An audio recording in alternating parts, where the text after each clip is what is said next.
नमस्कार। परीक्षा मित्र के इस YouTube चैनल पर आप सभी का एक बार फिर से स्वागत है। अंतिम वीडियो में अपन ने भारतीय संविधान के संविधान सभा के बारे में पढ़ा था।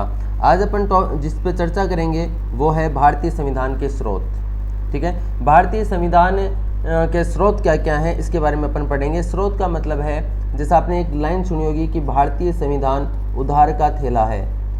तो क्या मतलब है भारतीय संविधान के उधार के थैले से? इसका मतलब ये है कि भारतीय संविधान में अपन ने जो वर्तमान में भारतीय संविधान में 22 भाग हैं और अनुच्छेदों की अपन बात करें तो 395 अनुच्छेद हैं। इसके अलावा 12 अनुसूचियां अपने को पढ़नी होती हैं और इनके अलावा एक प्रस्तावना है। ये अपन भारतीय संविधान का मतलब समझते हैं सीधी सीधी भाषा में। तो ये जो 395 अनुच्छेद हैं इसमें बहुत सारी चीज़ें अपनी खुद की मौलिकता नहीं है, बल्कि अपन ने और देशों से ली है। अपन ने भारत सरकार अधिनियम 1935 आया था, या 1946 लिखा हुआ है, इसको 1935 करना है। 1935, इस 1935 के अधिनियम में 321 अनुच्छेद थे टोटल, और इस 321 अनुच्छेद में से 250 अनुच्छेद यानी लगभग 2/3 प्रावधान, लगभग 2/3 प्रावधान जो कि भारत शासन अधिनियम, भारत सरकार अधिनियम 1935 में उल्लेखित थे, उनको अपन ने एज इट इज शामिल कर लिया। कहाँ पर? अपने संविधान के अंदर। तो ऐसे अपन ने कहाँ से सोर्सेज लिए हैं, इसलिए भारतीय संविधान को उधार का थैला भी कहा जाता है कि ये खुद की मौलिकता नहीं है। अपन ने कुछ अमेरिका के संविधान में अच्छा लगा, अपन ने वहाँ से ले लिया। कनाडा के संविधान में अच्छा लगा तो हमने वहाँ से भी चीज़ें ले ली। ऑस्ट्रेलिया के संविधान से ले ली, फ्रांस के संविधान से ले ली। अब ले तो ली, लेकिन अपने लिए प्रश्न बन जाता है यहाँ पर कि क्या अपन ने किस देश से लिया है, ये प्रश्न अपने बन जाता है। तो यहाँ पर लिखा हुआ है कि प्रारूप समिति ने लगभग 60 देशों के संविधानों का अध्ययन किया था। प्रारूप समिति ने लगभग 60 देशों के संविधानों का अध्ययन किया और अच्छे उपायों को ग्रहण करके भारतीय संविधान की रचना की। जो अपने को अच्छा लगा वो अपन ने ले लिया। तो बिना टाइम वेस्ट करें अपन सीधे सीधे टॉपिक पर आते हैं कि क्या क्या अपन ने कहाँ से लिया है। पहला पॉइंट, भारत सरकार अधिनियम 1935 करना है, इसको 1946 नहीं है। ये हमारे संविधान का सबसे प्रमुख स्रोत है। यदि प्रश्न भी आता है कि सबसे ज़्यादा अपन ने कहाँ से अपने संविधान में कुछ लिया है, क्या है स्रोत, सबसे महत्वपूर्ण स्रोत कौन सा है, या सबसे ज़्यादा अपन ने अपने संविधान में अनुच्छेद जो शामिल किए हैं वो कहाँ से शामिल किए हैं, तो मैंने आपको बताया कि 321 में से 250 अनुच्छेद, या यूँ कहो ये जो 395 अनुच्छेद हैं इसमें 250 अनुच्छेद अपन ने यहाँ से लिए हैं। यहाँ से ये 250 एज इट इज़ अपन ले लिए। तो हमारे संविधान के 2/3 प्रावधान इसी अधिनियम से लिए गए हैं। इसके अलावा भारत सरकार शासन अधिनियम, इसमें प्रावधान लिए तो क्या क्या लिए हैं? संघीय ढांचा। संघीय ढांचे का क्या मतलब होता है कि केंद्र और राज्य इनमें शक्तियों का बंटवारा किया हुआ होता है, इसको कहा जाता है संघीय ढांचा, संघात्मक ढांचा। केंद्र को भी कानून बनाने का अधिकार होता है, राज्य को भी होता है। केंद्र में भी एक सरकार होती है, राज्य में भी सरकार होती है, ये होता है संघात्मक ढांचा। यानी शक्तियों का बंटवारा इस तरीके से होता है कि कोई भी एक दूसरे से ज़्यादा शक्तिशाली नहीं होता है। परिभाषा तो यही है, लेकिन भारतीय संविधान एकात्मकता और संघात्मकता का मिश्रण है। एकात्मकता और संघात्मकता का मिश्रण है। अब यदि अमेरिकी संविधान के बारे में अपन ले तो वहाँ केंद्र इक्वल टू राज्य है। केंद्र और राज्य में शक्तियों का समान बंटवारा किया गया है। अपने थोड़ा सा झुकाव है ना, वो केंद्र की तरफ हो जाता है। तो एकात्मकता और संघात्मकता का मिश्रण है भारतीय संविधान। 1935 के अधिनियम से अपन ने द्विसदनीय व्यवस्था ली है। द्विसदनीय व्यवस्था का मतलब है कि अपनी जो विधायिका है इसमें 2 सदन है, एक है राज्यसभा और दूसरा है लोकसभा। तो ये द्विसदनीय व्यवस्था जो थी ये 1935 के अधिनियम में इसका प्रावधान था। प्रांतों को स्वायत्तता दी गई इसमें। इसका क्या मतलब है प्रांतीय स्वायत्तता का? कि पहले प्रांतों 1919 के अधिनियम में, 1919 के अधिनियम में केंद्र में द्वैध शासन था। सॉरी, 1919 के अधिनियम में प्रांतों में द्वैध शासन था, प्रांतों को स्वायत्तता दी गई, यानी केंद्र में द्वैध शासन आ गया। 1935 के अधिनियम से प्रांतों को स्वायत्तता दे दी गई, प्रांतों को स्वतंत्र कर दिया गया। वहाँ भी प्रांतों में क्या था? विधायिकाओं का निर्माण किया जा सकता है, विधायिकाएं बनाई जा सकती हैं। राज्यों में राज्यपाल की नियुक्ति जो अपन देखते हैं ये भी 1935 के अधिनियम से लिया गया। राज्यपाल को वीटो की शक्ति, वीटो, ठीक है, गवर्नर को वीटो जारी करने की, वीटो की शक्ति क्या होती है, अपन राष्ट्रपति की वीटो शक्ति पढ़ेंगे, अनुच्छेद 100, राष्ट्रपति वीटो शक्ति अनुच्छेद 111 में है, ठीक है। तो क्या राज्यपाल भी वीटो कर सकता है? तो राज्यपाल की वीटो की शक्ति देखो राज्यपाल क्या है, जो गवर्नर था, गवर्नर को हिंदी में राज्यपाल बोलते हैं, और वहाँ गवर्नर की पावर थी, तो यहाँ पर वीटो शक्ति है ना, राज्यपाल की जगह पे आप राष्ट्रपति कर सकते हो, राष्ट्रपति को वीटो शक्ति, ये भी 1935 के अधिनियम से लिया है। इसके अलावा लोक सेवा आयोग, लोक सेवा आयोग का प्रावधान वैसे तो आप देखेंगे 1919 के अधिनियम में था, 1921 में स्थापित भी कर दिया गया था, लेकिन जो अपन वर्तमान में संघ लोक सेवा आयोग देखते हैं, 1919 के अधिनियम में केवल लोक सेवा आयोग था, लेकिन जो संघ लोक सेवा आयोग है इसका प्रावधान 1935 के अधिनियम में था। वर्तमान में भी आप देखते हैं कि केंद्र में एग्जाम कराने के लिए, परीक्षाएं आयोजित करवाने के लिए संघ लोक सेवा आयोग है, लेकिन इस संघ लोक सेवा आयोग में और आज वाले संघ लोक सेवा आयोग में एक अंतर है। ये जो संघ लोक सेवा आयोग है इसमें संघ के लिए वर्ड आता था फेडरल, और आज जो संघ लोक सेवा आयोग है उसके लिए वर्ड आता है union, union public service commission. यहाँ पर वर्ड था फेडरल सर्विस कमीशन। जनजातीय क्षेत्रों के लिए विशेष प्रावधान जो अपन कहाँ देखते हैं, अनुसूची 5 में और अनुसूची 6 में, अनुसूची 5 और अनुसूची 6 में जनजातीय क्षेत्रों के लिए विशेष प्रावधान है, जिनको अपन टीएसपी एरियाज बोलते हैं। आपातकालीन प्रावधान भी हैं, वो भी अपन ने 1935 के अधिनियम से लिए हैं। आपातकालीन प्रावधान भारतीय संविधान के भाग 18 में है, और भाग जब भी आप लिखो तो ऐसे भी प्रैक्टिस किया करो, क्योंकि कई बार ऑप्शन में ऐसा ही लिखा हुआ आता है, क्योंकि जो मूल संविधान है उसमें ये भाग रोमन लिपि में लिखे गए हैं। तो भारतीय संविधान में 22 भाग हैं, तो आप कम से कम ऐसे रोमन लिपि में 22 तक तो लिखना सीख लीजिए, मेरी आपको इंडिविजुअल राय है। तो आपातकालीन प्रावधान भाग 18 में है, अनुच्छेद 352 से 360 तक में आपातकालीन प्रावधानों का वर्णन किया गया है। न्यायपालिका, न्यायपालिका में क्या, संघीय न्यायपालिका का जो प्रावधान है वो भी अपन ने 1935 के अधिनियम से लिया है। 1935 के अधिनियम में संघीय न्यायपालिका की व्यवस्था की गई थी, जिसकी स्थापना 1937 में हुई थी। समवर्ती सूची का कॉन्सेप्ट भी अपन ने 1935 के अधिनियम से लिया है। हालांकि ये समवर्ती सूची का जो कॉन्सेप्ट है वो जब प्रश्न आता है तो अपने पास में ऑप्शन भी होता है ऑस्ट्रेलिया, तो समवर्ती सूची ऑस्ट्रेलिया से ली गई है। क्या होती है समवर्ती सूची, अगर नहीं आपको पता है तो 7वीं अनुसूची अपन पढ़ेंगे, उसमें आपको डिटेल में बताऊंगा। अभी आप इतना ध्यान रखें कि जब पूछे समवर्ती सूची अपन ने कहाँ से ली है और ऑस्ट्रेलिया ऑप्शन में नहीं हो तो अपने को ऑप्शन मिलता है भारत शासन अधिनियम 1935 से ली गई है, जो कि इसका सटीक और बिल्कुल सही आंसर है। के की बात करते हैं अपन, कंट्रोलर एंड ऑडिटर जनरल, इसका भी जो प्रावधान है नियंत्रक महालेखा परीक्षक का 1935 के अधिनियम से लिया गया। के का जो वर्णन है भारतीय संविधान में अनुच्छेद 148 में है। फिर अपन बात करते हैं ब्रिटेन से अपन ने क्या क्या लिया है। तो सबसे पहले अपन ने लास्ट वीडियो में भी बात की थी अपन ने कि संसदीय शासन व्यवस्था अपन ने ब्रिटेन के संविधान से ली है।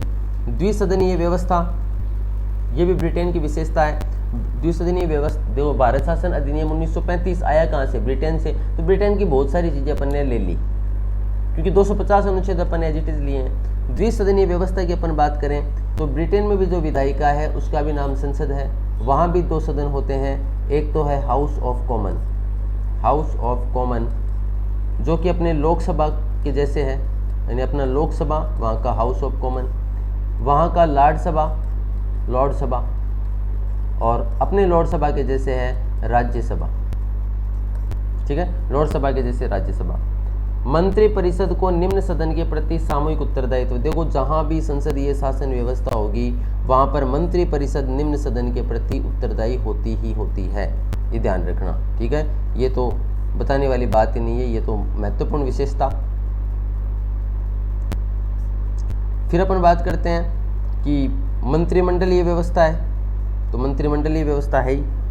विधायी प्रक्रिया, ये भी अपन ने कहाँ से ली है, ब्रिटेन के संविधान से लिए विधायी प्रक्रिया। विधायी प्रक्रिया का मतलब है कि कानून कैसे बनता है, कानून बनने की जो प्रक्रिया है वो अपन ने ब्रिटेन के संविधान से लिए।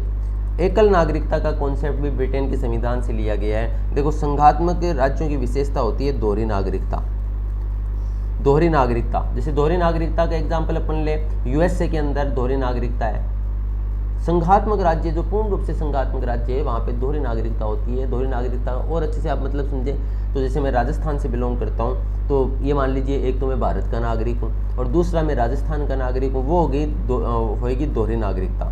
लेकिन एकल नागरिकता कॉन्सेप्ट कि हम किसके नागरिक हैं, भारत के नागरिक हैं, ये एकल नागरिकता है।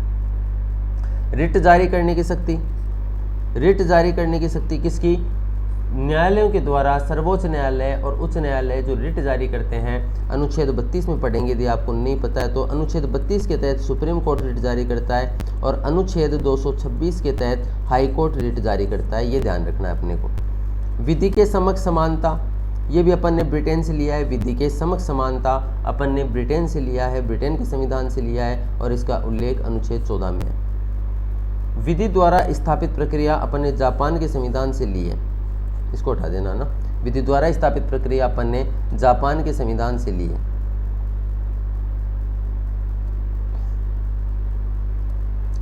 फिर अपन आगे देखते हैं, अग्रता ही विजेता, first past the post system, ये बहुत चर्चा में आजकल। ये क्या है इसको थोड़ा सा समझ लीजिए आप। फर्स्ट पास्ट द पोस्ट की जिसे सबसे ज़्यादा वोट मिलते हैं उसको विजेता घोषित कर देते हैं अपन। बहुमत का मतलब ये होना चाहिए, बहुमत का मतलब है 50% प्लस 1, आधे से ज़्यादा लोग जिसका समर्थन करें उसे बहुमत समझा जाना चाहिए। लेकिन अपने यहाँ पे व्यवस्था क्या है कि जैसे मान लीजिए कोई एरिया है वहाँ पे 100 वोट हैं, अब 100 वोट में 5 उम्मीदवार चुनाव लड़ रहे हैं। एक व्यक्ति ने मत प्राप्त किए हैं 10, दूसरे ने प्राप्त किए हैं 20, एक ने 5 ही मत प्राप्त किए, एक ने 15 मत प्राप्त किए हैं, ठीक है। एक व्यक्ति ने 30 मत प्राप्त कर लिए और एक व्यक्ति ने जो बाकी बच गए इसमें से 20, 10, 30, 5, 35, 35, 15, 50, 30, 80, ये मान लीजिए कि एक व्यक्ति और है जिसने मत प्राप्त किए हैं, इसने 19 मत प्राप्त किए हैं और एक व्यक्ति ने 1 मत प्राप्त किया है। अब होना तो ये चाहिए कि 100 वोट हैं तो जिसे 51 मत मिलेंगे वो विजेता होना चाहिए, यानी जनता बहुमत उसके साथ है। लेकिन इस व्यक्ति ने 20 वोट ही प्राप्त किए और 20 वोट प्राप्त करते ही विजेता बन गया, 20 वोट प्राप्त करते ही ये विजेता बन गया, ये है अग्रता ही विजेता। अब यानी 80 लोग ऐसे हैं जिसने इस व्यक्ति को वोट नहीं दिया है, लेकिन ये 80 लोग हैं ना, इनको भी अब इसकी बात माननी पड़ेगी। इन 20 आदमियों की या फिर ये जो विजेता बन गया है इसकी बात माननी पड़ेगी। ये होता है first past the post system. ये अपने ब्रिटेन के संविधान से लिए हैं, आप देख लेना, याद हो जाएंगे। और ये ऐसे याद नहीं होंगे, आपको मैं ये भी बता दूं, ये तो क्या है कि टॉपिक बीच में था तो फिर देना ज़रूरी हो गया था। लेकिन तरीका ये होता है कि जब अपन पढ़ रहे हो, जैसे मूल अधिकार पढ़ रहे हैं, तब अपन ये पढ़ें कि मूल अधिकार कहाँ से लिया गया है, तो याद हो जाता है। मूल कर्तव्य पढ़ें, मूल कर्तव्य कहाँ से लिया गया है। नीति निर्देशक तत्व पढ़ें तो नीति निर्देशक तत्व कहाँ से लिया गया है। राष्ट्रपति पढ़ें तो राष्ट्रपति का पद कहाँ से लिया गया है। ऐसे अपन पढ़ेंगे तो चीज़ें ज़्यादा आसानी से याद होंगी।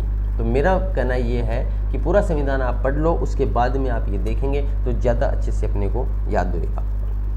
फिर अपन ने अमेरिकी संविधान से क्या क्या चीज़ें ली हैं वो देखते हैं। अमेरिका से अपन ने स्वतंत्र न्यायपालिका ली है, न्यायिक पुनरावलोकन की अवधारणा ली है, क्या होता है वो देखेंगे अपन आगे। PIL जनहित याचिका, ये भी अमेरिकी संविधान से ली है। सुप्रीम कोर्ट और हाई कोर्ट के न्यायाधीशों को हटाने की जो प्रक्रिया है ये भी अपन ने तो अनुच्छेद 61 में आती है, सुप्रीम कोर्ट को हाई कोर्ट के न्यायाधीश को हटाने की प्रक्रिया। और एक बात और आप ध्यान रखिएगा कि जिसे अपन महाभियोग बोलते हैं, महाभियोग शब्द का वर्णन संविधान में केवल और केवल किसको हटाने के लिए है, राष्ट्रपति को हटाने के लिए है। न्यायाधीशों को और इनको हटाने के लिए महाभियोग शब्द नहीं लिखा गया है, संविधान में इनके लिए विशेष प्रक्रिया शब्द लिखा गया है, विशेष प्रक्रिया। और इनमें अंतर भी होता है। कहने को ये होता है कि ये जो हटेंगे, चाहे राष्ट्रपति को हटाने की प्रक्रिया हो, चाहे उपराष्ट्रपति को, चाहे सर्वोच्च न्यायालय के न्यायाधीश, चाहे उच्च न्यायालय को न्यायाधीश, इनके लिए विशेष बहुमत पारित करना होता है। लेकिन इन विशेष बहुमत में भी अंतर होता है कि किस तरीके से विशेष बहुमत पारित होगा। जैसे राष्ट्रपति को हटाना होता है तो कुल सदन की सदस्य संख्या का 2/3 होता है, जबकि इस विशेष प्रक्रिया में कुल सदन की सदस्य संख्या का 2/3 नहीं होता है, बल्कि इसमें आप देखेंगे कि एक तो साधारण बहुमत इसमें कुछ शामिल होता ही है, मतलब आधे से ज़्यादा सदस्यों की सहमति होनी चाहिए। और इसमें एक शब्द लिखा हुआ आता है कि जो 2/3 होगा ये प्रेजेंट और वोटर का होगा, उपस्थित और मतदान करने वालों का 2/3 सदस्यों द्वारा प्रस्ताव पारित होना चाहिए, तभी हटते हैं। तो ये महाभियोग इसलिए कि कुल सदन की सदस्य संख्या का 2/3 है, और ये महाभियोग इसलिए नहीं है, इसको विशेष प्रक्रिया इसलिए कहते हैं क्योंकि ये कुल सदन की 2/3 नहीं है, बल्कि उपस्थित और मतदान करने वाले सदस्यों के 2/3 है। मूल अधिकार भी अपन ने अमेरिकी संविधान से लिया है। राष्ट्रपति को हटाने की जो महाभियोग प्रक्रिया है वो भी अपन ने अमेरिका से ली है।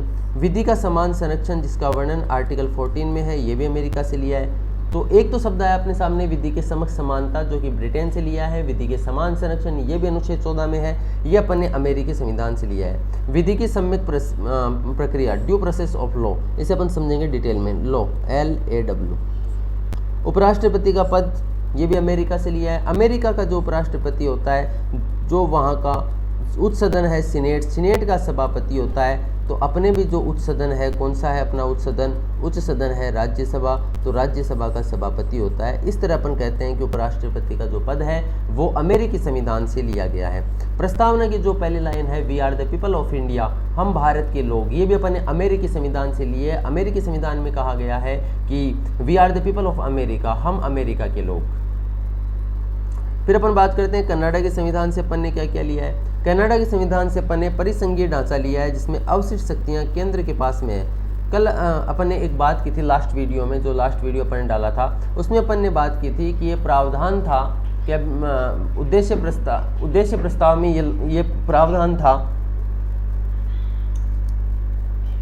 उद्देश्य प्रस्ताव में ये प्रावधान था कि जो अवशिष्ट शक्तियां हैं वो राज्य के पास रहेगी, वो राज्य के पास रहेगी, लेकिन अवशिष्ट शक्तियां केंद्र के पास में है वर्तमान में। जबकि उद्देश्य प्रस्ताव जो कि जवाहरलाल नेहरू ने प्रस्तुत किया था, इस पर सीधा सीधा प्रश्न आता है। तो ये डेट बहुत इंपॉर्टेंट है, 13 दिसंबर 1946 को जवाहरलाल नेहरू ने उद्देश्य प्रस्ताव प्रस्तुत किया था। ये जो उद्देश्य प्रस्ताव प्रस्तुत किया था, इसमें अवशिष्ट शक्तियां राज्यों के पास देने की बात थी, लेकिन ये राज्यों को नहीं दी गई है, ये केंद्र को दी गई है। अगर राज्यों को दी जाती तो अपन ये कहते कि ये यूएसए से लिया गया प्रावधान है, लेकिन अवशिष्ट शक्तियां केंद्र को दे दी गई है। और ऐसी व्यवस्था कहाँ पर है? ऐसी व्यवस्था कनाडा में है।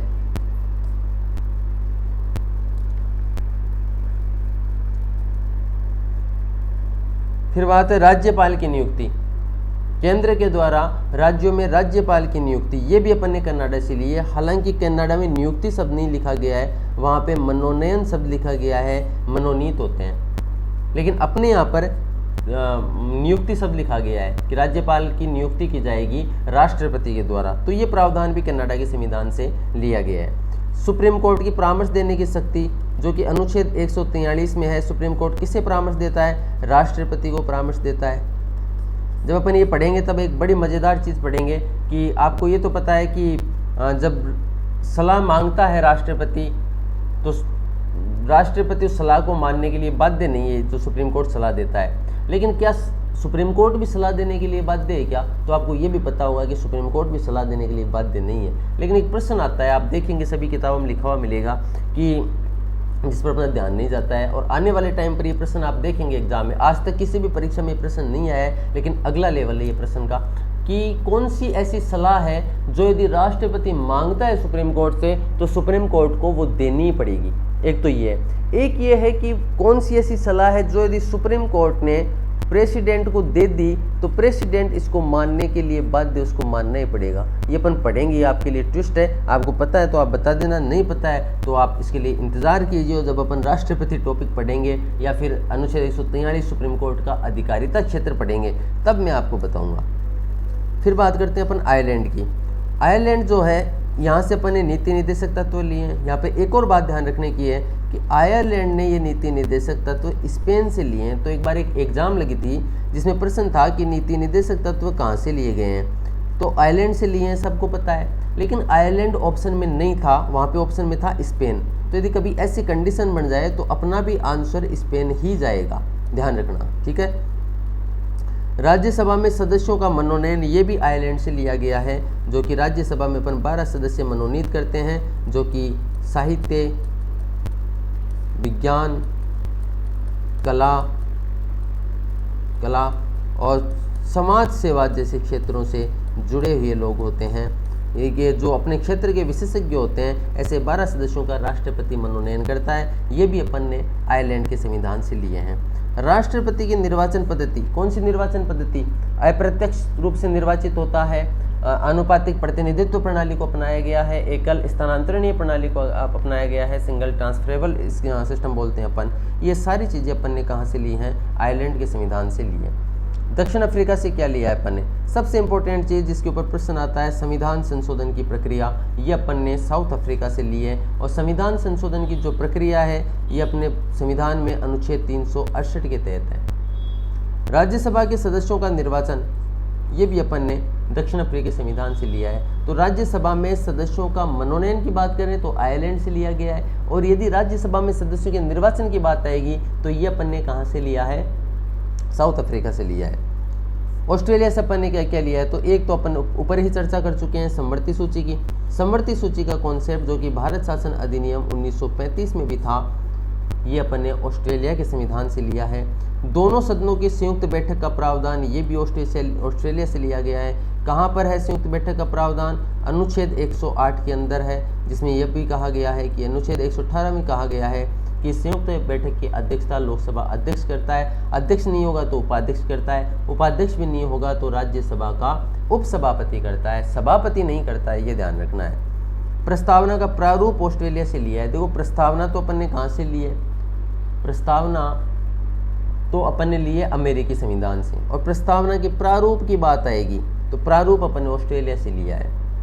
अंतर्राज्यीय व्यापार वाणिज्य आर्टिकल 274 और आर्टिकल 304, ये अंतर्राष्ट्रीय व्यापार वाणिज्य, ये भी अपन ने ऑस्ट्रेलिया के संविधान से लिया है। जर्मनी का वाइमर संविधान, वाइमर गणतंत्र से अपन ने क्या क्या लिया है? देखिए ये प्रश्न आता है। एक तो संविधान संशोधन वाला दक्षिण अफ्रीका से लिया है, और आपातकाल की बात आएगी। आपातकाल में मूल अधिकारों का निलंबन, यहाँ पर एक बहुत इंपॉर्टेंट बात आपको बताने जा रहा हूँ। एक स्टेटमेंट दिया हुआ आता है कि आपातकाल में मूल अधिकार हटा दिए जाते हैं, निरस्त कर दिए जाते हैं। वो स्टेटमेंट होगा गलत, क्योंकि आपातकाल वो मूल अधिकार कभी भी नहीं हटते हैं। मूल अधिकारों का निलंबन होता है, सस्पेंशन होता है इनका, ये हटते नहीं है। तो निलंबित शब्द आएगा तो स्टेटमेंट सही है, और उसके अलावा कोई भी शब्द आए ये गलत है, स्टेटमेंट गलत हो जाएगा। मूल अधिकार हटते नहीं हैं। फिर अपन आगे पढ़ेंगे फिर मूल अधिकार और आपातकाल में क्या प्रोविजंस है।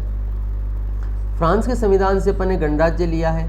स्वतंत्रता, समानता और बंधुत्व ये शब्द है प्रस्तावना में, ये भी अपन ने फ्रांस के संविधान से लिया है। फ्रांस की जो क्रांति हुई थी, फ्रांसीसी क्रांति 1789 में, उसमें इनका उल्लेख था। तो स्वतंत्रता, समानता और बंधुत्व जो हैं ये भी अपन ने फ्रांस के संविधान से लिए हैं। रूस के संविधान से क्या लिया है? मूल कर्तव्य। मूल कर्तव्य मूल संविधान में नहीं थे, ये 42वें संविधान संशोधन 22nd कॉन्स्टिट्यूशन अमेंडमेंट के द्वारा ये शामिल किए गए, ठीक है, जो कि कब हुआ था? 1976 में हुआ था।